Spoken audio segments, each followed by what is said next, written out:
पीले दांत वाली बहू। रंजना कभी ब्रश नहीं करती थी। उसे कितनी बार उसके माँ बाप ने डांटा, लेकिन उसका कोई असर उस पर होता ही नहीं था, जिस कारण से उसके दांत पीले पीले हो जाते हैं। शादी के बाद अरे बहू, वैसे तो तुझ में कोई कमी नहीं है, पर तेरे दांत दांत इतने पीले कैसे है बेटा? कैसे है मतलब? कोई सर्जरी थोड़ी ना कराई है। वो तो क्या नाम, मैं ब्रश नहीं करती थी तो पीले हो गए। क्या करूं? आप कहे तो लाल करवा लो या फिर काले। यार, ये क्या है? क्यों माँ से लड़ रही हो? लड़ रही हूँ? अरे मैं लड़ रही हूँ या ये बोल रही है कि दांत पीले है, पीले। अरे तपस्या थोड़ी ना की है इन्हें पीले करने के लिए। बकायदा ब्रश नहीं किया है 20 साल तक, तब जाकर। छी, कैसी बात कर रही हो? ये उस वक्त तो पीले नहीं थे जब हम लोग तुम्हें देखने आए थे। अरे तब साफ करवा लिया होगा डेंटिस्ट के पास जाकर। अब देखो कैसे पीले पीले लग रहे हैं। रंजना सास की तरफ गुस्से से देखती है। फिर शुरू हो गई पीले पीले पीले। अरे पीले तो तब भी थे जब मेरे हाथ का रसगुल्ला उड़ा उड़ा कर खा रही थी और बोल रही थी, लड़की नहीं गुणों का खजाना दे रहे भाई साहब आप। अब वो लोग करते भी तो क्या करते, पीले दांत वाली बहू पल्ले पड़ी थी तो झेलना तो था ही। एक दिन कीर्तन में रंजना गाना गा रही थी। अरे कमला बहन, माँ का द्वार है, यहाँ तो सब शुद्ध होकर आते हैं, फिर अपनी बहू को ब्रश भी नहीं करवाती तुम। दूर से पीले पीले दांत भक्ति में बाधा उत्पन्न कर रहे हैं। और कोई 2 साल के बच्चे थोड़ी ना लेकर आई हूं मैं बहू बनाकर। अच्छी खासी लड़की है, अरे कैसे करवाऊं ब्रश? ये तो उसे खुद करना चाहिए ना। अब माँ बाप तो इसके जैसे तैसे निपटा दिए, ये नहीं सोचा कि सास कैसे संभालेगी। सास बहू को लेकर घर आ जाती है, लेकिन सोच लेती है कि अब इसे लेकर कहीं नहीं जाएगी। अगली रोज बहू कहती है, अरे क्या हो गया, मंदिर नहीं जाना क्या? कीर्तन का वक्त हो रहा है। मेरी मधुर वाणी से कान्हा जी जागते हैं और सोते हैं। आप तो जानती है ना उनकी भक्ति में कितना मन लगता है मेरा।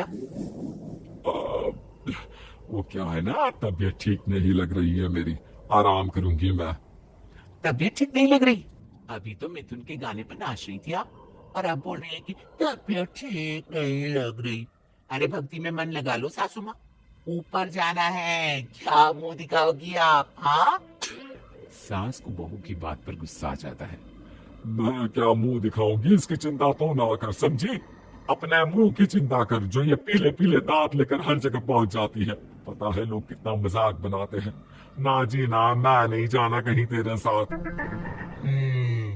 तो ये बात है। कोई ना, मत जाओ, मैं अपने कमरे में ही बैठकर भक्ति कर लूंगी। ऊपर वाला दांत थोड़ी ना देखता है, मन देखता है, भावना देखता है। और अरे बस बस, तू सब कुछ दिखा, बस ये सफेद चमकदार दांत ना दिखाना किसी को, है? जाए यहाँ से। बहू को सास की बात का कोई फर्क नहीं पड़ता। वो तो जैसी थी वैसी ही रह जाती है। सुबह नहाकर किचन में खाना बनाना, फिर खाना खाना, कीर्तन भजन करना और सो जाना। एक दिन, माँ जी मैं सहेली के घर जा रही हूँ, शाम को लेट आऊंगी। हाँ हाँ, तो जाना, मैंने कौन सा तेरी आरती करनी है घर पर बैठकर। रंजना सहेली के घर जाती है, जहाँ वो पार्टी में जाने की तैयारी कर रही होती है। अरे शिखा, कहाँ जाने की तैयारी कर रही है? मैं गलत वक्त पर आ गई क्या? अरे नहीं यार, उल्टा सही वक्त पर आई है। मैंने ये साड़ी और ज्वेलरी निकाली है यार, शाम को इनके ऑफिस की एक पार्टी में जाना है। बताना कैसा लग रहा है ये सब? नहीं यार, इस ड्रेस के साथ तो वो वाली ज्वेलरी अच्छी लगेगी। हाँ हाँ, सही बोल रही है, मैंने ध्यान ही नहीं दिया। वैसे तो हमेशा से मस्त फैशन सेंस रखती है। तो बड़ा जाती होगी ना पति के साथ पार्टी में। रंजना कुछ नहीं बोलती, बस सोचती है कि यार काश ये बात सही हो जाती। पर मैं क्यों नहीं जाती पार्टी में? क्या इन लोगों की कोई पार्टी होती नहीं होगी? रंजना घर आती है और रात में पति से सवाल करती है, एक बात बताइए, आप मुझे किसी पार्टी में क्यों नहीं ले जाते? क्या आपकी यहाँ ऑफिस में पार्टी नहीं होती? पति बेचारा क्या कहता कि दांत पीले हैं तुम्हारे इसलिए। अरे कोई पार्टी होती नहीं हम लोगों के ऑफिस में, तो कहाँ से लेकर जाऊं? और मार्केट मॉल कहीं वीकेंड घूमना कहीं तो।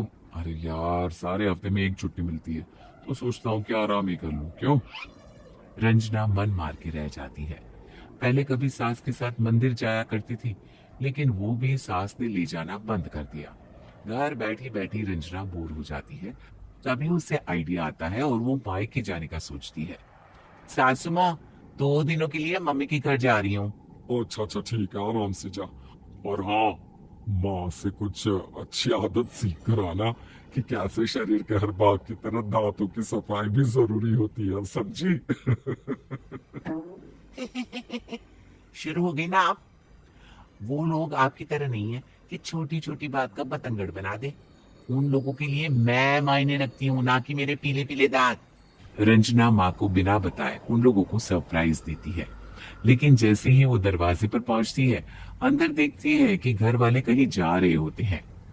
अब माँ, काश रंजना दीदी के दांतों वाली प्रॉब्लम नहीं होती, तो वो भी हम लोगों के साथ चलती ना बुआ जी की बेटी की शादी में। हाँ बेटा, लेकिन अब उसे कौन समझाए कि उसको उसके पीले दांत नहीं दिखते, लेकिन उसके आसपास के लोगों को कितना एम्बेरसिंग फील कराते हैं। मुझे तो कितनी बार उसके स्कूल की टीचर ने शिकायत की कि उसके साथ कोई लड़के बैठना भी नहीं चाहती, और ना ही कॉलेज में कोई उससे बात करना चाहता था। लेकिन पता नहीं क्यों उसे ये बात समझ में ही नहीं आती। कोई कमी नहीं है उस लड़की में, बस यही कि दांत पीले हैं। वो तो भला हो जीजा जी और उनकी माँ का, जो दीदी को जैसी है वैसे ही रखा हुआ है। रंजना को अपने घर वालों की बात सुनकर बहुत दुख होता है। वो सोचती है कि वो क्या करे, लेकिन फिर वो सीधा डेंटिस्ट के पास जाती है, अपने दांत चमकाती है और कसम खाती है कि वो रोज ब्रश करेगी। और क्या हो गया? तुम तो 2 दिनों के लिए गई थी ना, पर कोई ना, अच्छा है, चलो आ गई तुम।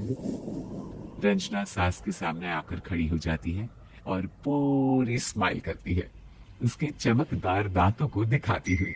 हैं? चलो मंदिर।